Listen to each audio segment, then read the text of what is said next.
Hello everyone, welcome back into this channel. So in this video I would like to show you the way how to remove emoji from photo only with picsart application. So the first thing you have to do is just go open the picsart application. You just need to wait until the picsart is perfectly open, and right after that you just need to go click this plus button and you just need to pick which picture that you want to edit. So the picture must containing the emoji.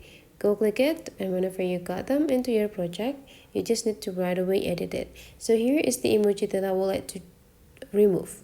The way to do that, you just need to take a look on this bottom features and slide it into the left side until you found shape. Whenever you got the shape, you just need to go click it.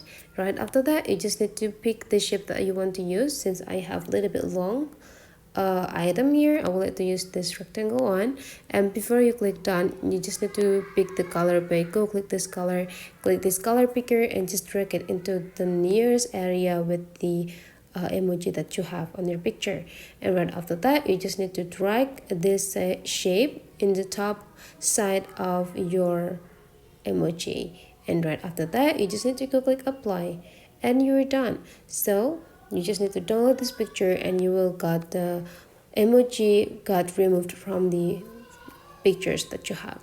So that is the way how to remove emoji with picsart. Hopefully this tutorial today is useful for you. Thank you for watching, and I would like to see you for the next tutorial.